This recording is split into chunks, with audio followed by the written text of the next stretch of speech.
Bom dia, a nossa apresentação vai ser sobre o artigo Oddball, Spotting Anomalies in Weighted Graphs, e o grupo é composto por mim, Luiz Otávio Teixeira Caldonazzi, e pelo Paulo Roberto Miranda Van de Velde.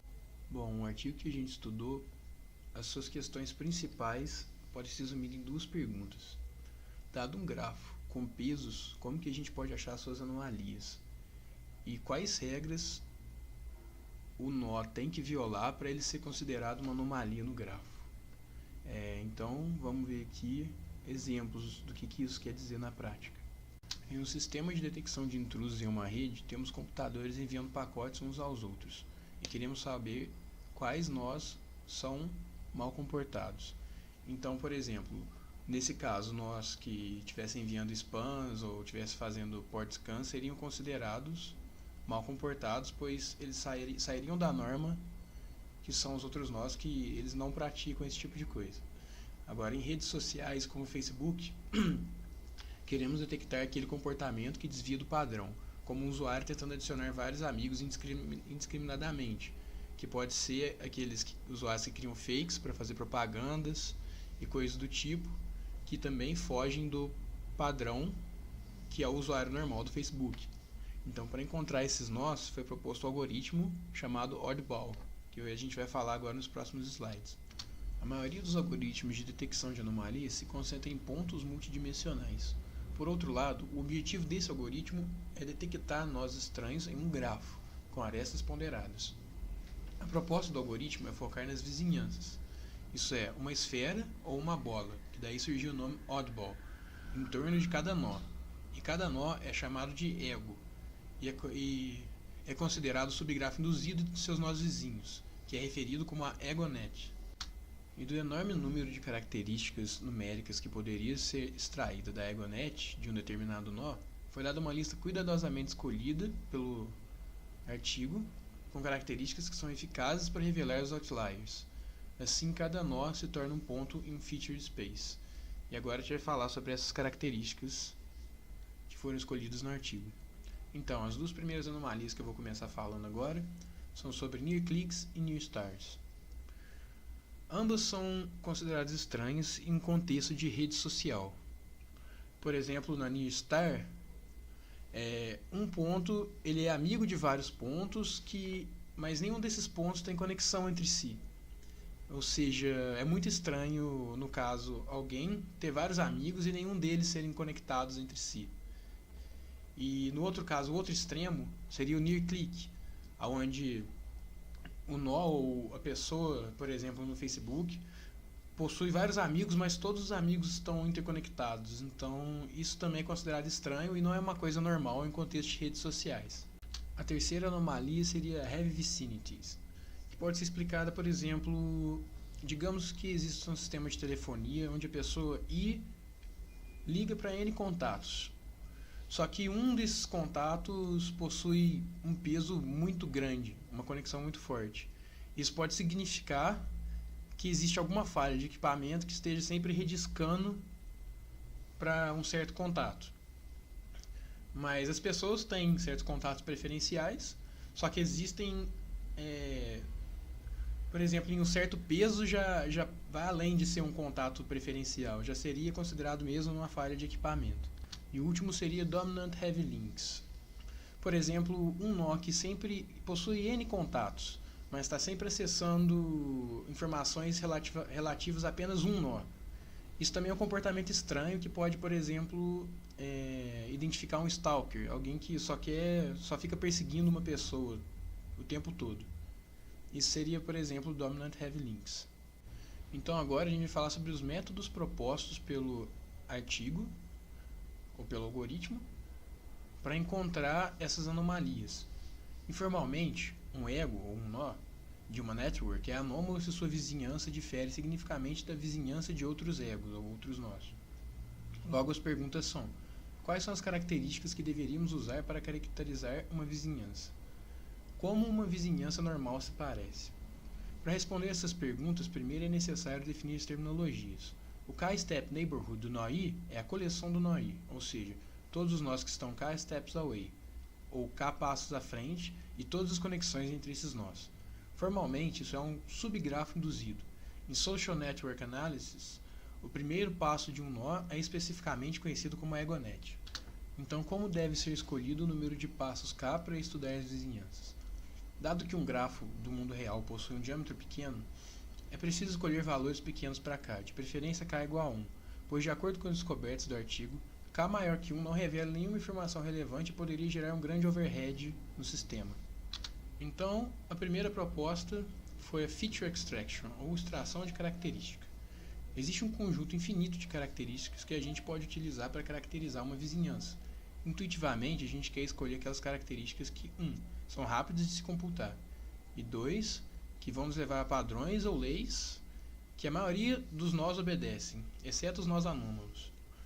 Os conjuntos de características que são bem-sucedidos em encontrar padrões são os seguintes: o número de vizinhos, ou seja, o grau do ego I, o número de arestas da EgoNet I, o peso total da EgoNet I e o principal alto-valor da matriz de adjacência ponderada da EgoNet I.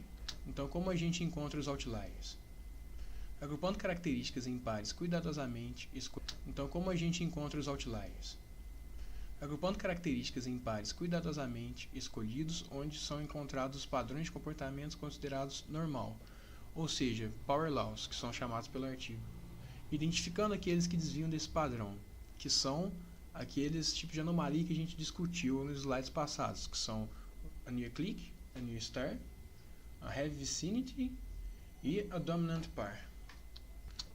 O segundo método proposto se chama Law and Observance, que se traduz por leis e observâncias.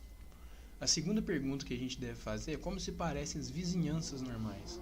Essa pergunta é importante para encontrar padrões normais, ou seja, leis, laws, para as vizinhanças dos grafos reais, e então reportar os desvios se existir. E nesse trabalho foram reportados alguns novos e surpreendentes padrões. Dado um grafo G, nó I e vértice pertencente ao grafo G, e a EgoNet GI do nó I, foram observados que os grafos reais seguem as seguintes leis que mostram como as vizinhanças devem se comportar. Então aqui a gente tem as observações ou as leis que foram descobertas pelo artigo através de análise de várias redes sociais e determinados grafos. Eu vou começar falando sobre a primeira observação, que é o EgoNet Density Power Law. O número de nós NI e o número de arestas EI de GI seguem a seguinte Power Law. Ou seja, como dito anteriormente, são escolhidos pares, eles são cuidadosamente escolhidos, pares de características, para que a gente consiga extrair alguma informação sobre os nós que são normais ou anômalos. Nesse caso, na primeira observação, o número de arestas e o número de vizinhos são correlacionados. Esse símbolozinho no meio significa que eles estão correlacionando um ao outro. E a gente consegue encontrar que, num padrão normal, o número de vizinhos tem que ser exponencialmente maior naquele termo A, entre 1 a 2, do que o número de arestas que o nó tem. Então essa é a primeira observação, a EgoNet Density Power Law. Agora, a segunda observação, a segunda Power Law, é a EgoNet Weight Power Law. O peso WI e o número de arestas aí do grafo GI seguem a seguinte Power Law. São correlacionados o peso total do grafo e a quantidade de arestas nele presente, e a quantidade de arestas tem que ser pelo menos tem que ser exponencialmente maior que WI e no mínimo 1, como está mostrado ali no beta, e pode ser maior do que 1. Agora, a terceira observação é sobre o principal alto-valor da matriz de adjacência ponderada, EgoNet Main Engine Value Power Law. O principal alto-valor WI da matriz de adjacência ponderada e o peso WI total seguem a seguinte Power Law. Relacionando os dois, o principal alto-valor e o peso total do grafo, a gente tem uma diferença exponencial que é em termos de y, que está entre 0,5 e 1, para ser considerado normal e não anômalo. E por último, a gente tem a última Power Law, que é a EgoNet Rank Power Law. O rank RJ, que é uma lista ordenada dos pesos das arestas J, e o peso WIJ, aqui está escrito errado, da aresta J no gráfico GI, segue a seguinte Power Law. Ou seja, correlacionando os pesos e suas classificações, a gente tem que é necessário que as classificações tem um nível exponencial menor ou igual a zero para ser considerada normal. Então agora, o último método proposto é o Anomaly Detection. As observações do slide anterior podem ser facilmente utilizadas para detectar anomalias, até porque os nós anômalos não irão se comportar de acordo com os padrões normais. Exemplo, definindo o valor de y e xi de um nó i, representando um par de características fxy, e uma power law y igual a cx elevado a θ. Para o par de características, definimos o valor de outlierness, ou seja, o quão outlier, ou fora do padrão nó i vai estar, como sendo a seguinte fórmula: outline de i é igual ao máximo entre o valor yi